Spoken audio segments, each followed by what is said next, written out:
su padre, y fue movido a misericordia, y corrió y se echó sobre su cuello y le besó. Amén.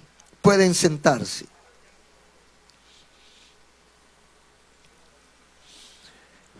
El tema que quiero compartir en esta oportunidad es muy sugerente. Tenemos como título: pérdida y recuperación de la dignidad. Dijo un pensador antiguo que nada humano me es ajeno. Y de lo que vamos a hablar es algo 100% humano bajo la lupa del Espíritu Santo. Pérdida y recuperación de la dignidad. ¿Cuánta gente ha perdido la dignidad? Muchos la han recuperado, pero muchos no lo han logrado. Dignidad significa mérito, ser merecedor de algo por algún valor que uno tiene intrínseco. Dignidad reclama consideración, respeto, distinción. Es digno de tal cosa. A veces la gente dice: es digno de mejor suerte, es digno de darle ese asiento, es digno de que lo atiendan. Ese hombre o esa mujer es digno de que lo atienda. Dignidad es la calidad de digno o la cualidad de digno. Dignidad humana es el derecho que tiene la gente a ser respetado, a ser considerado, a ser bien tratado. Y esto fue consagrado como derecho inalienable en la Carta de los Derechos Humanos de la ONU después de la Segunda Guerra Mundial.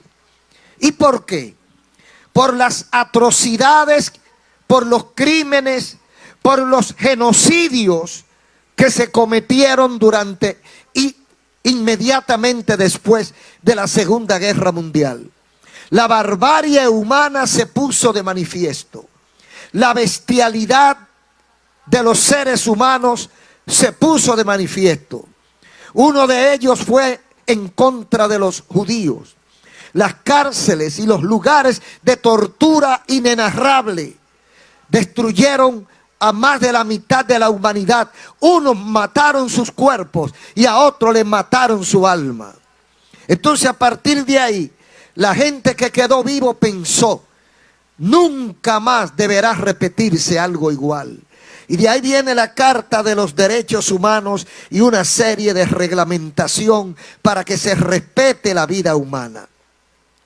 Entonces, de ahí viene la dignidad del ser humano. Porque el ser humano tiene una dignidad intrínseca. No es una dignidad prestada. No es una dignidad por consecuencia o casualidad. Es una dignidad por ser humano. Yo soy digno porque soy humano. Usted es digno porque es humano. No es lo mismo un ser humano que un animal. No es lo mismo un ser humano que un árbol, que un ave. El ser humano, no importa su calidad, su categoría, su nombre, su nacionalidad, el color de su piel, el tamaño de su estatura, no importa ninguno de estos detalles, es digno porque es humano. Bendito el nombre del Señor. A veces decimos dignatario. Dignatario es una persona digna por su jerarquía social, o por su jerarquía religiosa, o por su jerarquía política, o por su jerarquía militar, también por su jerarquía de edad. O sea que el respeto tiene ciertos escalafones. Todo ser humano merece ser respetado. Pero dentro de esa gama de seres humanos, que todos somos iguales, hay algunos que sobresalen. Sobresalen temporal o permanentemente. Por ejemplo, antes, cuando se tenían en cuenta los valores, antes, cuando la gente se respetaba, los menores respetaban a los mayores. Antes, un hombre o una mujer mayor de edad le llamaba la atención a un joven, a un niño o a un adolescente, y la persona más joven con respeto le escuchaba y le daba la gracia. Ahora no. Ahora un señor o una señora aconseja a un muchacho y fácilmente le suelta una andanada de malas palabras. Esa es la sociedad que estamos viviendo, donde el respeto se ha perdido. Entonces hay este tipo de dignatarios que son aquellos que tienen jerarquía, que tienen méritos por algo que han hecho o por algo que representa. Pero también es verdad que hay personas que han perdido su dignidad. Aunque es un derecho humano, hay quienes con su comportamiento han permitido que disminuya su dignidad y han contribuido a su pérdida en o ante la sociedad. Todo hombre es digno, pero usted se imagina un hombre que es, como ha pasado en América últimamente. En América ha estado pasando últimamente que hay 2 o 3 expresidentes presos. Pero también se ha dado el caso de religiosos que han caído presos. Eso es perder la dignidad. ¿Sabe por qué? Porque no es por buena cosa que están presos. La sociedad esperaba de ellos una cosa y ellos le dieron otra. Por ejemplo, un asesino que antes era un individuo de cuello blanco, un hombre digno porque era un representante de la sociedad, pero cometió una atrocidad contra alguien, probaron que era cierto y ahora le cantan 30 o 40 años de cárcel y no puede salir ni a saludar, amarrado con esposa. Entonces baja de la cúspide hasta el piso. Eso es perder la dignidad. Está el caso de los violadores. Una persona que la gente creía que merecía respeto. Una persona que la gente creía que tenía otro tipo de méritos. Y de repente se descubre que violaba niños. O que violaba niños, que era un animal con ropa de hombre. Entonces, de repente se desploma su dignidad y cae por el piso. Entonces pierde toda su dignidad. Pero la historia de la humanidad está llena de expresiones, de episodios de indignidad, como son aquellos del nazismo, en los tiempos de Hitler y los alemanes, cuando Alemania tenía la última palabra, cuando abusaba y torturaba y destruía a su antojo. El hombre, el ser humano para los alemanes de ese tiempo no valía nada. Y por eso mataron más de 6 millones de judíos. Y no fue solamente que lo mataron, sino que lo hicieron morir pasando trabajo. Para ellos la vida del que no era alemán no valía nada. Está la deshumanización de la esclavitud. Una persona que pierde su dignidad, un esclavo es una persona que pierde su dignidad. Porque dignidad significa libertad. Yo como lo que yo quiero y yo voy donde yo quiero y donde yo puedo. El esclavo no va donde quiere, ni come lo que quiere, ni cuando quiere, ni como quiere. Tiene que esperar la orden de su jefe, de su dueño. Eso es un acto de indignidad, de despojar de su dignidad al ser humano. Otro acto de indignidad que se está cometiendo en este tiempo es el aborto. Se reduce un ser humano a una cosa. Sácate esa cosa, dicen los abortistas. Y hoy precisamente veía unas declaraciones de una ex candidata a la presidencia de Estados Unidos, Hillary Clinton, donde ella decía que hasta un día antes del nacimiento, lo que hay en el vientre es una cosa. Un niño que se mueve que es impactado con los ruidos de afuera, un niño que siente, que oye, no ve porque está en el vientre, y los reducen a una cosa. Eso es un acto de indignidad. Cuando una persona está secuestrada o está encarcelada, que no puede salir, no puede hacer lo que quiere, son actos de indignidad. La prostitución, una mujer o un hombre venderse por unos pesos y permitir que hagan con su cuerpo lo que el otro quiera, eso es indignidad. Eso es rebajarse hasta niveles animalescos. Eso es rebajar o eliminar su dignidad y declararse fuera indigno de ser humano. Aquí en la Biblia tenemos una historia conmovedora y triste, en Lucas capítulo 15. La frase que me llamó la atención en esta oportunidad es la frase que encierra para mí, lo encierra todo. Cuando este joven dice, ya no soy digno. Hay que pasar muchas cosas para que usted llegue a la conclusión de que usted no es digno. No fue que alguien le dijo a él que no era digno. Él es que llega a la conclusión. Sabrá Dios después de qué proceso, cuánto tiempo pasó para que él llegara a la conclusión de él mismo descalificarse como ser humano y decir él que él no es digno ya. ¿Qué fue lo que pasó? Dice la historia, y los amigos deben prestar atención. Dice la historia de Lucas 15. Un hombre tenía dos hijos, dos. El menor de los dos dijo a su padre, dame la parte de los bienes que me corresponde. Y el padre les repartió los bienes. Esa no es la primera vez ni la última en que eso ocurre.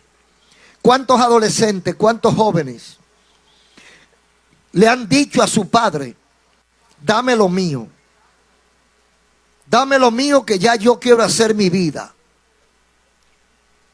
¿Cuántas veces los padres han tenido que llorar porque no quieren despedir a sus hijos? Pero ellos reclaman su libertad.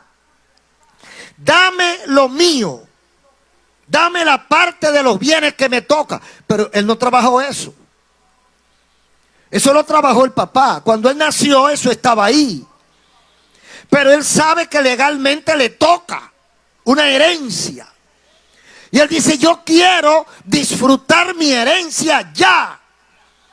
Eso es una historia que actualmente se está repitiendo. Y a lo mejor en este mismo instante, en algún lugar del mundo, se está repitiendo. Presión a los padres para que le den lo que le toca. Porque para mucha gente, el dinero vale más que el ser humano. Para mucha gente, el dinero es lo único que importa. Y deja a su padre, deja a su madre, deja a su familia y se larga porque tiene dinero. Y han habido casos recientes de hombres, de padres que han sido muertos por sus hijos, por unos centavos. Porque el padre le debe o no le quiere, y el hijo cree que no le quiere pagar. Así se ha reducido la indignidad del ser humano, a cambiarlo por unas monedas. Sigue diciendo la historia. No muchos días después, o sea, dice, y les repartió los bienes. El padre accedió. No, la Biblia es bien resumida. Entre una frase y otra pudo haber pasado meses o años. Porque dice que el muchacho le dice, dame la parte que me corresponde. Y a renglón seguido dice, y el padre les repartió los bienes. Eso no fue de una vez, eso tuvo un diálogo. Y el padre repartió los bienes y le dio lo que le toca, toma. Porque le montó una campaña, le montó una presión. Lo estaba obligando. Ya el padre, no era que el padre quería repartirle los bienes. Era que para quitárselo de encima, El padre reparte, parte lo poco o lo mucho, y dice, toma lo tuyo. ¿Y qué hace el muchacho? Versículo 13. No muchos días después, juntándolo todo, el hijo menor, ya con su cuarto en la mano, con su dinero en la mano, se fue lejos a una provincia, dice aquí. Nosotros podemos decir a un país apartado, lejos. Y allí desperdició sus bienes viviendo perdidamente. ¿Qué hacen los jóvenes cuando le entregan una herencia? A vivir mi vida, a gozar mi vida, a tener deleites y placeres, porque la mente del joven llega de aquí a la pared, no pasa de la pared, no alcanza a ver lo que hay después de la pared, y cree que el mundo es lo que va de aquí a la pared. Tiene 30, tiene 35 años, él no sabe lo que viene detrás, él le importa el momento. Y el hombre, el joven, como tenía dinero, dijo, ahora me voy lejos de papá. Me voy lejos de mi casa, donde papá y mamá no sepan en qué estoy yo. Que no me molesten, que no me fastidien, que no me importunen, que me dejen a mí vivir mi vida. Dice aquí, desperdició sus bienes viviendo perdidamente. Llevándolo al contexto actual, ¿qué significa eso? Desperdició sus bienes viviendo perdidamente. El muchacho, digamos que se fue con 5 millones de dólares y comenzó a viajar con sus amigos de transatlántico, de viaje, caminando los países, visitando los mejores hoteles, las mejores discotecas del mundo, alquilando mujeres, bebiendo coñac, caviar, whisky, todo, cerveza y todo lo que aparezca, y dándole para adelante, y dale a eso. Y muchos amigos que se encontró porque tenía dinero. Y cuando hay dinero hay amigos por cantidad. Cuando hay dinero y salud, oiga, y juventud, esos son los 3 golpes: dinero, salud y juventud. Y se lo voy a poner fácil. Al pobre poca gente lo quiere. Al viejo poca gente lo quiere. Y al enfermo poca gente lo quiere. Pero cuando es joven, está sano y tiene dinero, el mundo está a sus pies. Y él encontró eso. Oh, sí, porque el mundo es mío. Y dice, vivió perdida, desperdició. Sí, porque cuando usted, el dinero que usted se bebe en licores, usted no lo ve jamás. El dinero que usted se fuma y se mete de droga, no lo verá jamás. Y el dinero que usted gasta con sus amigos y amigas, no lo verá jamás. Entonces gastó, desperdició, viviendo perdidamente. ¿Cuántos habrá hoy escuchándome que han vivido perdidamente y no han pensado en ahorrar? Ahorrar las 2 cosas. Porque la juventud se va y no vuelve. ¿Usted sabe eso? La juventud se va y no regresa. Entonces, gastó su dinero cuando era joven, viviendo perdidamente. Y dice el versículo 14, porque mire, donde se saca y no se mete, ¿qué pasa? Se acaba. Usted goza y vive y perdidamente y camina para... Y mira, ya hay una discoteca nueva, ya vamos. Mira, allá hay una discoteca, allá hay un restaurante, allá hay un bar, allá hay un centro de diversión, que hay unas muchachas que son traídas del extranjero, nuevecitas. Allá van ellos en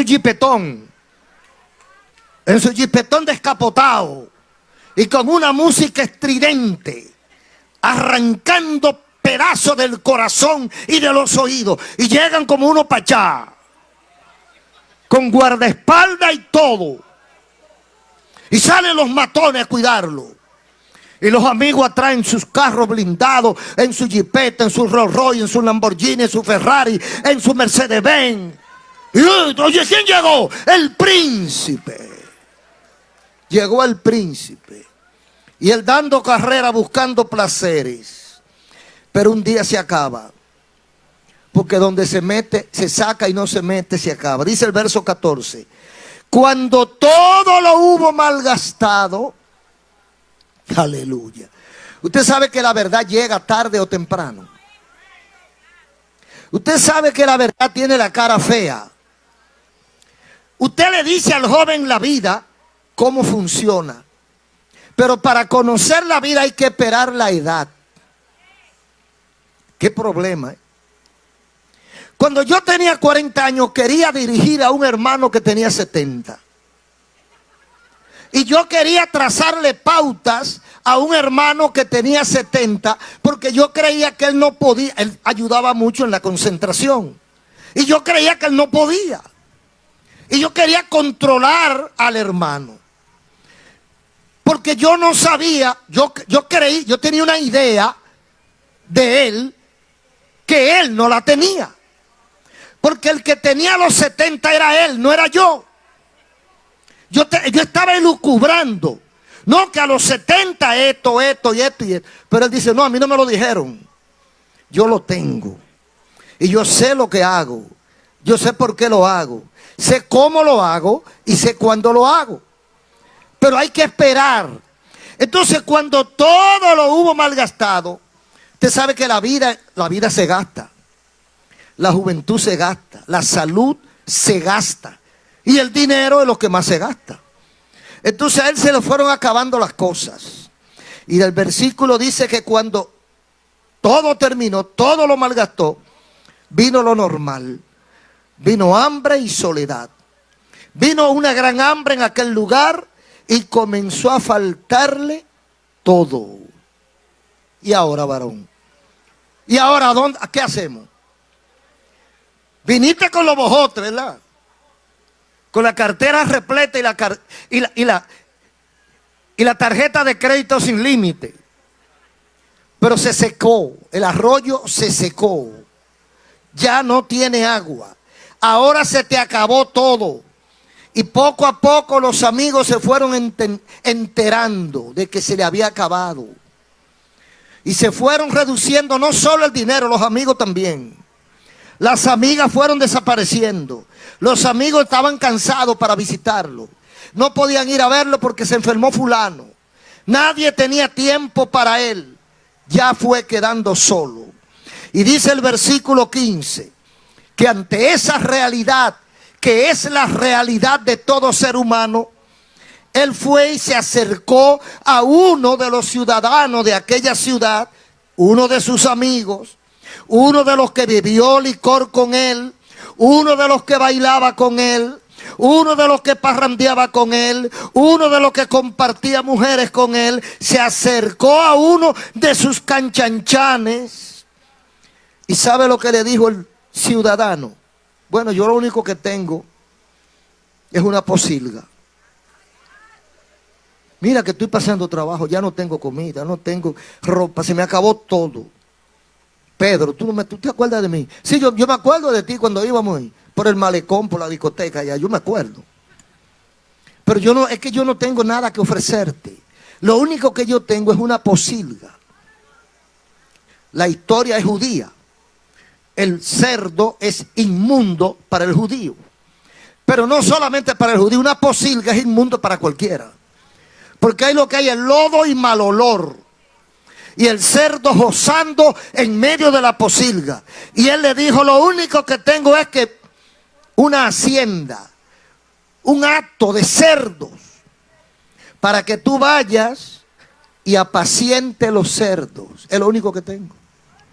Yo me imagino que él rechazó la oferta, pero no, como no apareció más nada, tuvo que hacerlo. O sea, fíjese cómo uno se rebaja de un hombre limpio de un hombre que está despilfarrando una fortuna, de un hombre distinguido en una ciudad a donde acaba de llegar, de un hombre que se ha hecho el más popular, ahora va a atender cerdos. Ahí llega a la parte más baja la dignidad de este hombre, porque él se ve ante una realidad que él no puede cambiar, porque él contribuyó a eso. Y eso no es todo, que estaba atendiendo a los cerdos. Lo más grande es que él no tenía comida para él. Y dice el versículo 16, deseaba llenar su vientre de las algarrobas que comía los cerdos, pero nadie se la daba. ¿Cómo se sentía este hijo de papi y mami en una posilga acompañado de cerdos? En una posilga abandonado de todo ser humano, con hambre. Y que si quería comer, tenía que compartir la comida con los cerdos. Cáscara de plátanos y algarroba. Esa era la comida de los cerdos, y eso era lo que dice el 16. Él deseaba llenar su vientre de las algarrobas que comían los cerdos, pero tampoco nadie se la daba. En ese momento, ¿cuántas cosas pasaron por su cabeza? Póngase usted en el lugar de este joven. Entonces dice el versículo 17. Y volviendo en sí, dijo, ¿cuántos jornaleros, cuántos obreros, servidores, sirvientes, cuántos jornaleros en casa de papá tienen abundancia de pan, y yo aquí perezco de hambre? Me levantaré e iré a mi padre y le diré, Padre, he pecado contra el cielo y contra ti. Ya no soy digno de ser llamado tu hijo. ¿Qué le parece? Fíjese cómo la gente baja. Mientras él reflexiona en esta realidad que lo envuelve, yo pienso que tenía que pasarle por su cabeza quién era él en su casa. Cómo su papá y su mamá y los servidores lo trataban a él en su casa. ¿Cuál era su vida? ¿Y cuál es su vida actual?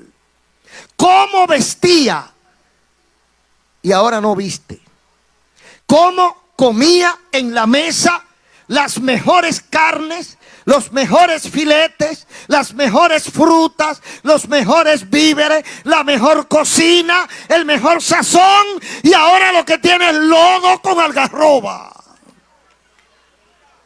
Dos vidas, un individuo, dos etapas, un sujeto. El mismo que antes estaba sentado a la mesa y les reclamaba a la cocinera o al cocinero, esto está desabrido, le faltó sal o le echaste demasiado, ¿qué te pasó? Y la reprendía. Ahora está frente a lodos con algarroba, y tampoco es de él. Tiene que pedirlo a ver si se lo dan, porque eso es de los cerdos. Entonces lo que fue en su casa con su familia es una realidad pasada. La realidad presente era la de los cerdos. La razón de su desgracia, ¿quién tiene la culpa? ¿Quién diseñó esta hecatombe para un ser humano? Usted sabe que nosotros muchas veces somos los diseñadores de nuestra desgracia. Los creadores, los arquitectos de nuestra desgracia y de nuestra maldición. ¿Usted cree que todo el que está mal por casualidad?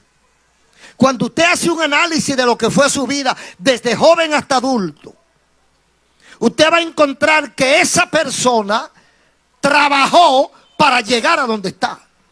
Usted encuentra un viejo que no tiene hijos, o una vieja que no tiene hijos, abandonada. Cuando usted hace un recuento de lo que fue su vida, es probable, no siempre, pero es probable que los hijos no la conozcan. porque se criaron en otros lugares. Y ella se fue y los abandonó y se fue a otro país y se dio su vida. Y cuando se enfermó y nadie la quería, entonces vino.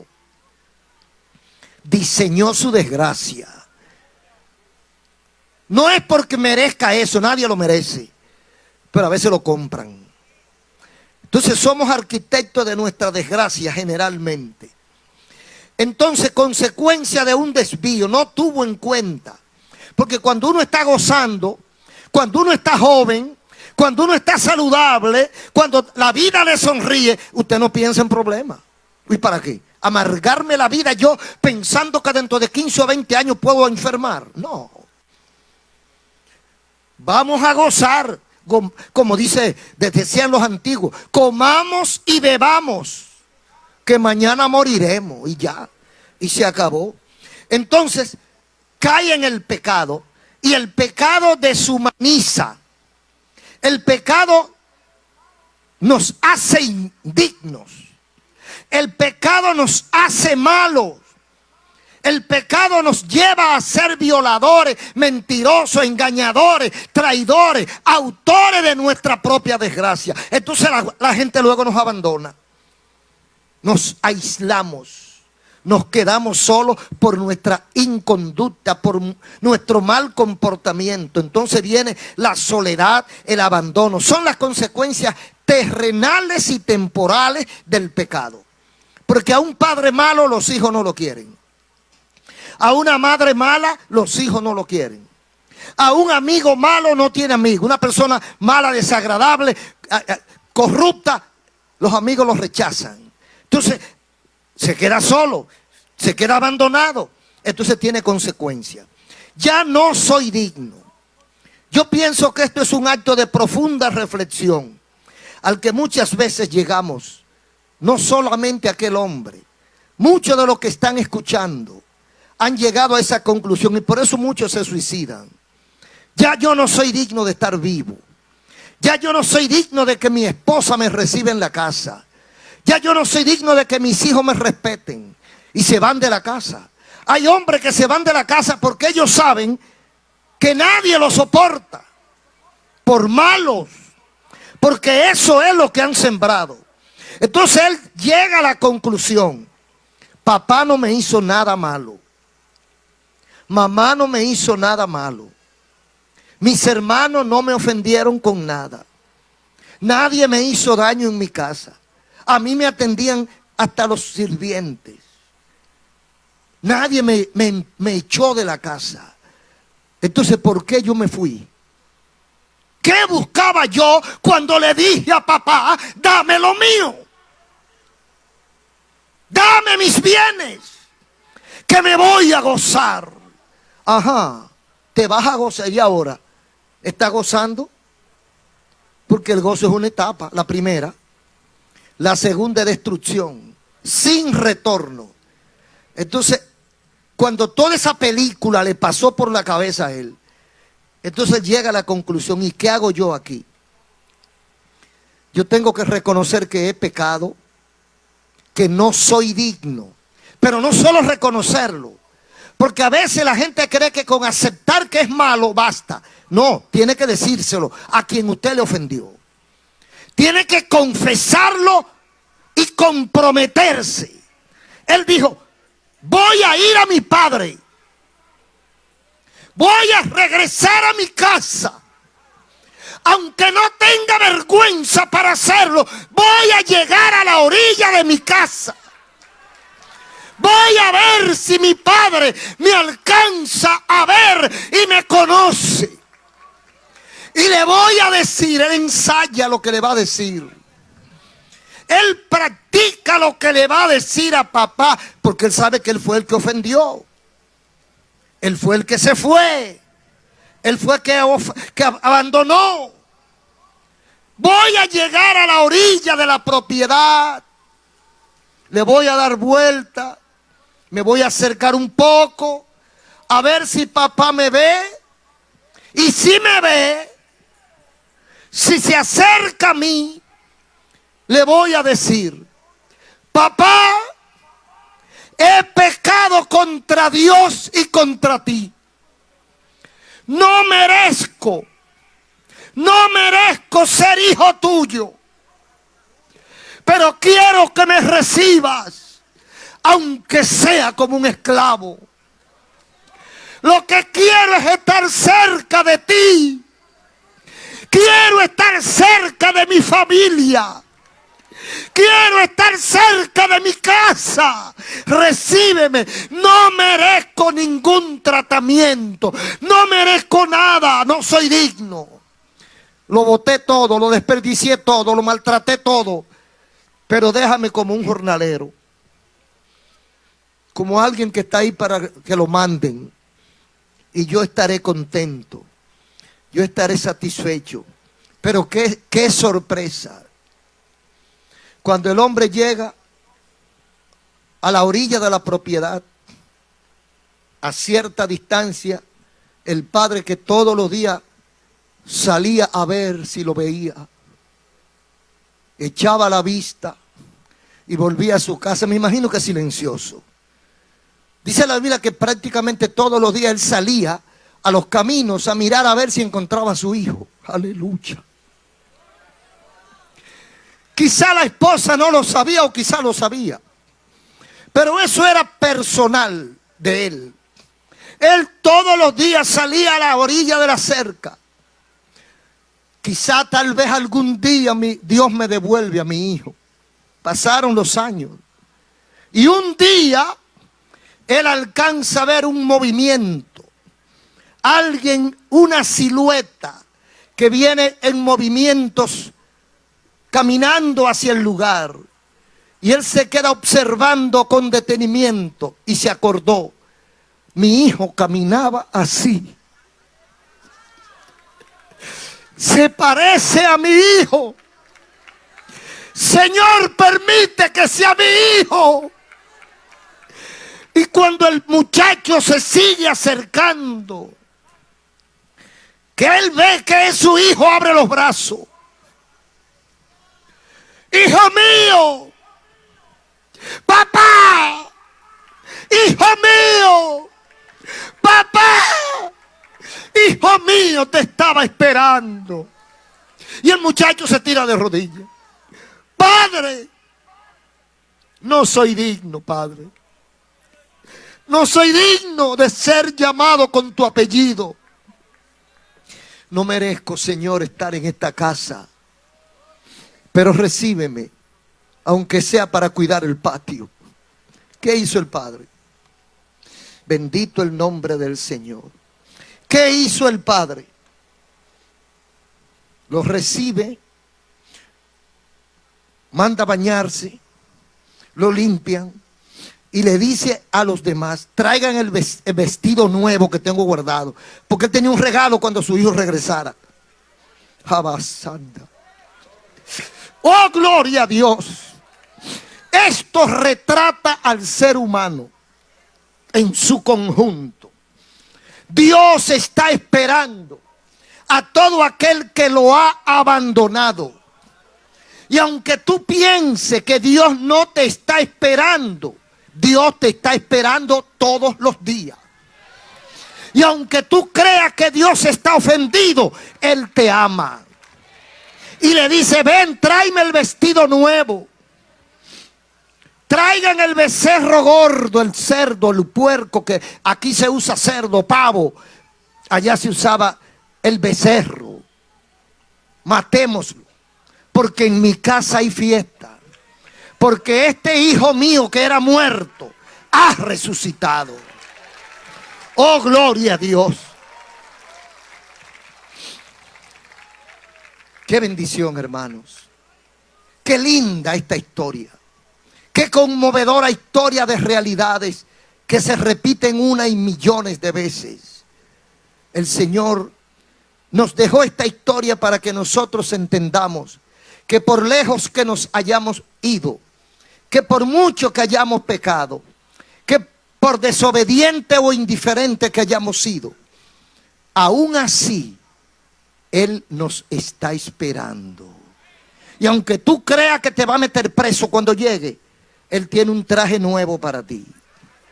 el traje de la santidad, el traje del amor, el traje de la comprensión. Lo que quiero decir es que todo aquel que está lejos de Dios, todo aquel que se ha ido lejos de Dios, no importa cuán lejos esté, puede hacer lo mismo que hizo este joven. Ya no soy digno de ser llamado tu hijo. Bueno, eso dice él, pero el papá decía otra cosa. Hay gente que dice, yo no soy digno de que Dios me perdone. Eso lo dices tú. Yo no soy digno de que Dios me acepte. Eso lo dices tú.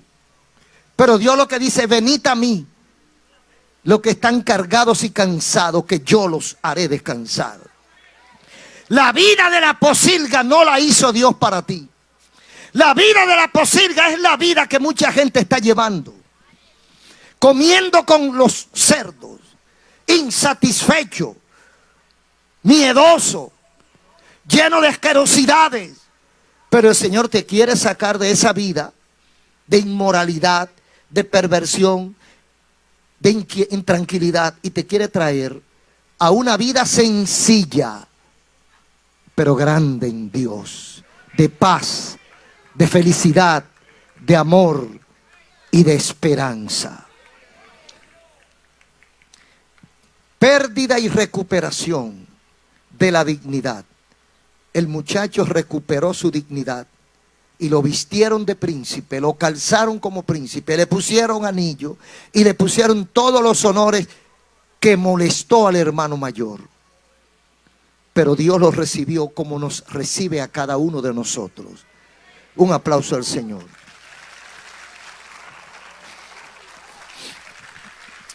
Padre, gracias por tu palabra. Termina tu obra en cada vida.